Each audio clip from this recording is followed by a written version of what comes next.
नमस्कार दोस्तों, जय श्री श्याम। आप सभी का मेरे YouTube channel the divine story पर आपका स्वागत है। द डिवाइन स्टोरी चैनल को सब्सक्राइब करें और वीडियो को लाइक करें, शेयर करें। कमेंट करके बताएं कि आपको कहानी कैसी लगी। हल्दी घाटी का युद्ध कब और कहां हुआ था? इस युद्ध का परिणाम और इतिहास क्या रहा? आइए जानते हैं। भारत देश में अनेक राजाओं ने युद्ध किए हैं। उन युद्धों का ब्यौरा भी हमें कहीं न कहीं पर जरूर मिल जाता है। ऐसा ही एक भयानक युद्ध राजस्थान की धरती पर हिंदू योद्धा श्री महाराणा प्रताप जी और मुगल आक्रांता अकबर की सेना के बीच हुआ था। राजस्थान के मेवाड़ क्षेत्र की धरती पर 9 मई 1540 को श्री महाराणा प्रताप जी ने जन्म लिया था। महाराणा प्रताप ने अपने जीवन में अनेक युद्ध लड़े, लेकिन अकबर की सेना से हुआ हल्दी घाटी का युद्ध उनके जीवन का सबसे अहम युद्ध रहा है। इतिहासकारों के अनुसार महाराणा प्रताप जी हमेशा अपने पास 2 तलवार रखा करते थे, क्योंकि वे कभी निहत्थे पर वार नहीं करते थे। हल्दी घाटी के युद्ध के बाद श्री महाराणा प्रताप जी जंगल में जाकर रहने लग गए थे, और वहां के लोग बताते हैं कि उन दिनों प्रताप जी ने जंगल में घास की रोटियां खाई थी। उनके साथ भील जाति के लोग भी रहा करते थे, और उन भील लोगों ने महाराणा प्रताप जी की जिंदगी बचाने में अहम भूमिका निभाई थी।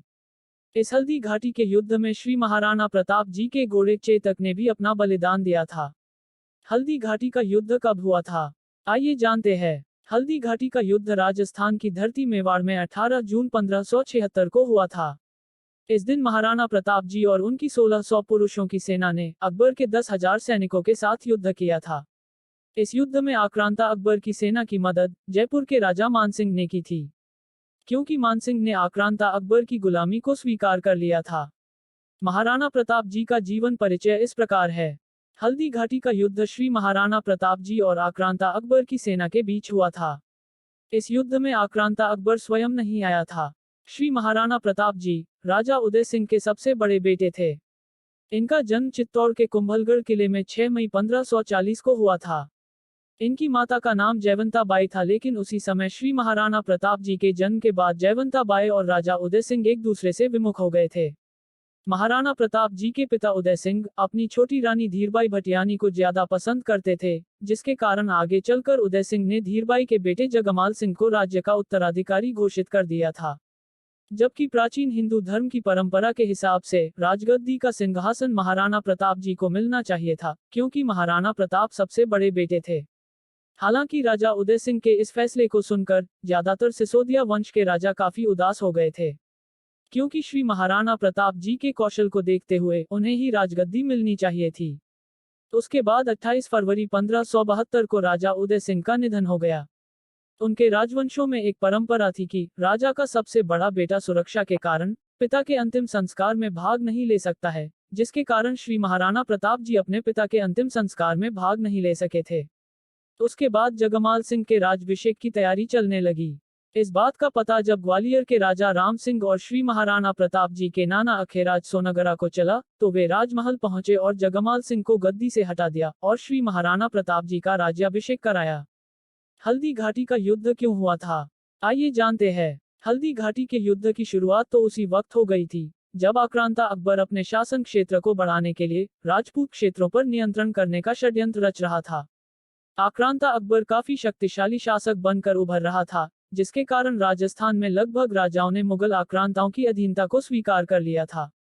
लेकिन महाराणा प्रताप जी के पिता राजा उदय सिंह को मुगल आक्रांताओं के अधीन होना बिल्कुल भी मंजूर नहीं था। मेवाड़ के राजघरानों ने मुगल आक्रांताओं के सामने घुटने नहीं टेके, जिसके बाद आक्रांता अकबर ने अपने राज्य विस्तार के लिए 1567 में चित्तौड़गढ़ की घेराबंदी करवा दी। उस समय आक्रांता मुगलों ने राजपूतों को चारों तरफ से घेर लिया था, जिसके बाद राजा उदय सिंह को पद छोड़ने के लिए मजबूर होना पड़ा। लेकिन वे मेवाड़ के रक्षा की जिम्मेदारी मेड़ता के राजा जयमल को दे दी और स्वयं अरावली के जंगलों में रहने चले गए। उस समय तक महाराणा प्रताप भी बड़े हो गए थे और उनके पिता उदय सिंह की मृत्यु हो जाने के बाद श्री महाराणा प्रताप जी ने मेवाड़ की कमान संभाली। इस दौरान आक्रांता अकबर लगभग कई सालों तक श्री महाराणा प्रताप जी को मुगल आक्रांताओं की अधीनता स्वीकार करने के लिए पत्र भेजता रहा, लेकिन श्री महाराणा प्रताप जी ने अपने स्वाभिमान से धोखा न कर युद्ध करने का फैसला किया। इसके बाद जब श्री महाराणा प्रताप जी का राजतिलक हुआ, तो आक्रांता अकबर ने अपने दूतों को उनके पास भेजकर महाराणा प्रताप को अपना गुलाम बनने के लिए कहा। हालांकि अकबर ने कहा कि वह महाराणा प्रताप जी को आधा हिंदुस्तान देने को तैयार है, लेकिन सिर्फ महाराणा प्रताप जी को उनकी दास्ता स्वीकार करनी पड़ेगी। लेकिन महाराणा प्रताप जी को गुलामी पसंद नहीं थी और वह नहीं चाहते थे कि मेवाड़ पर किसी मुगल आक्रांता का अधिकार हो, इसलिए उन्होंने आक्रांता अकबर के दूतों को साफ मना कर दिया। 1572 के बाद 4 साल तक आक्रांता अकबर महाराणा प्रताप जी के पास संधि प्रस्ताव को भेजता रहा कि वह गुलामी मुगल आक्रांताओं की अधीनता स्वीकार कर लें, लेकिन महाराणा प्रताप जी को ये मंजूर नहीं था। श्री महाराणा प्रताप जी ने जब गुलाम ना बनकर अपने राज्य की स्वतंत्र होकर सेवा करनी चाहिए, तो आक्रांता अकबर ने अपने अधीन राजाओं को महाराणा प्रताप जी पर हमला करने के लिए कहा। इतिहासकारों के अनुसार उस समय अनेक राजाओं ने महाराणा प्रताप जी का साथ ना देकर देश के साथ गद्दारी करके आक्रांता अकबर का साथ दिया था। क्योंकि आक्रांता अकबर के पास बहुत बड़ी सेना थी। आमेर का राजा मानसिंह भी आक्रांता अकबर का गुलाम था। वह गद्दार मानसिंह आक्रांता अकबर का आदेश मानते हुए श्री महाराणा प्रताप जी से युद्ध करने का फैसला करता है। आइए आक्रांता अकबर की विशाल सेना और श्री महाराणा प्रताप जी के भील धनुर्धारी का युद्ध कैसे हुआ जानते हैं। उस समय किसी ने सोचा भी नहीं था कि आक्रांता अकबर की इतनी विशाल सेना को भील सेना जो कि धनुर्धर थे वो हरा देंगे। अपने समाज, अपने सनातन धर्म और अपनी मां बहनों की रक्षा के लिए प्रताप जी और उनकी भील सेना ने आक्रांता अकबर की सेना के साथ खूब लोहा लिया। हल्दी घाटी के इस युद्ध में महाराणा प्रताप जी ने गुरिल्ला पद्धति से युद्ध किया और वे इस युद्ध में सफल भी हुए। करीब 4 घंटे चले इस युद्ध में महाराणा प्रताप जी की सेना ने लगभग 2.5 घंटे तक आक्रांता अकबर की सेना को खदेड़ कर रख दिया था। लेकिन अचानक महाराणा प्रताप जी आमेर के राजा मानसिंह की तरफ बढ़े। उस समय प्रताप जी अपने घोड़े चेतक पर बैठे थे और मानसिंह अपने हाथी पर बैठे थे। लेकिन अचानक चेतक घोड़े पर हमला होता है और चेतक घोड़ा जख्मी हो जाता है। उसी समय महाराणा प्रताप जी का वार जो मानसिंह पर किया गया था वह हाथी पर बैठे महावत को जाकर लगता है और महावत मर जाता है। आक्रांता अकबर की सेना को लगता है कि मानसिंह मर गया है और उसे देखकर उस सेना में भगदड़ मच जाती है। हल्दी घाटी के युद्ध का क्या परिणाम रहा, आइए जानते हैं। इस हल्दी घाटी के युद्ध का परिणाम कुछ नहीं रहा। करीब 4 घंटे चलने वाले इस युद्ध में जब महाराणा प्रताप जी बुरी तरह से जख्मी हो गए थे और उनका घोड़ा चेतक भी अपनी अंतिम सांस लेने लगा था, तो महाराणा प्रताप जी ने युद्ध को छोड़कर वहां से जंगल की ओर जाना ही सही समझा। उनकी सेना ने उनका साथ दिया और एक बहुत बड़े नाले को चेतक ने एक छलांग में पार कर लिया था। जंगल में एक स्थान पर जाकर चेतक घोड़े ने अपने प्राण त्याग दिए। इस युद्ध में आक्रांता अकबर स्वयं नहीं आया था, क्योंकि आक्रांता अकबर को पता था कि अगर गलती से भी वह श्री महाराणा प्रताप के सामने आ गया तो वह जिंदा नहीं बचेगा। इसलिए आक्रांता अकबर स्वयं इस युद्ध में नहीं आया था। हालांकि अकबर की सेना ने 6 महीने तक कब्जे में आई जगह पर लोगों की आवाजाही पर पाबंदी लगा दी थी। उन्हें लगा कि वे महाराणा प्रताप जी को पकड़ लेंगे, लेकिन महाराणा प्रताप जी उन आक्रांताओं के सामने झुकने वाले नहीं थे। इस युद्ध का परिणाम हम ये कह सकते हैं कि महाराणा प्रताप जी का हौसला जीत गया था और अकबर की सेना महाराणा प्रताप जी को जंगल से कभी पकड़ नहीं पाई, क्योंकि आक्रांता अकबर जो चाहता था वो कभी नहीं हो पाया। श्री महाराणा प्रताप जी ने अंतिम सांस तक मुगल आक्रांता अकबर की गुलामी मंजूर नहीं की थी। हल्दी घाटी कहाँ पर स्थित है और ये युद्ध कहाँ हुआ था? राजस्थान में राजसमंद जिले के अरावली पर्वत श्रृंखला में खमनेर एवं बलीचा गांव के बीच में एक दर्रा है। इसे हल्दी घाटी कहा जाता है। क्योंकि यहाँ की मिट्टी हल्दी की तरह पीली है, इसलिए इसे हल्दी घाटी कहा जाता है। आज वर्तमान में यह एक दर्शनीय स्थल बन गया है। यहीं से कुछ दूरी पर एक नदी है। उसी नदी को महाराणा प्रताप जी पार करके जंगल में गए थे। उसी जगह पर चेतक घोड़े की समाधि बनी हुई है। आइए हल्दी घाटी युद्ध से जुड़े कुछ रोचक तथ्य के बारे में बताते हैं। हल्दी घाटी का युद्ध राजस्थान के इतिहास के साथ साथ हिंदुस्तान के इतिहास का भी महत्वपूर्ण युद्ध था, जिसमें मेवाड़ के हिंदू शासक श्री महाराणा प्रताप जी ने अपने हिंदू धर्म की आन बचाने के लिए आक्रांता अकबर की विशाल सेना का सामना किया।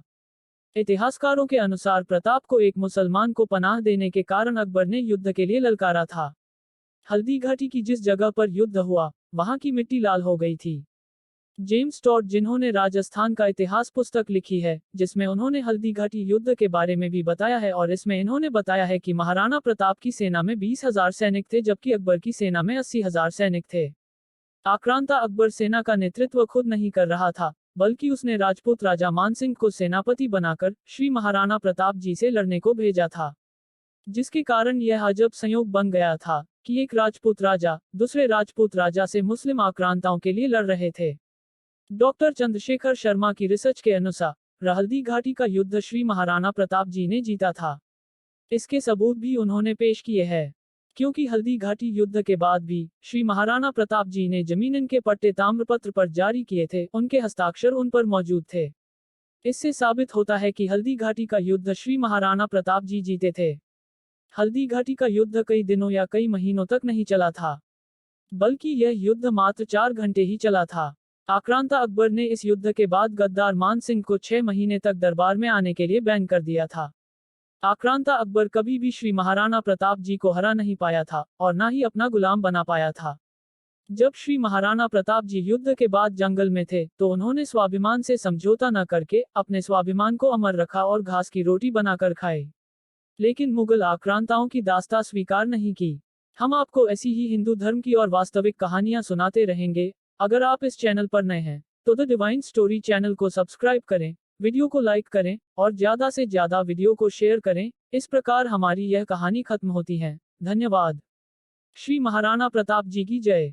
श्री महाराणा प्रताप जी अमर रहें। हर हर महादेव। हर हर महादेव।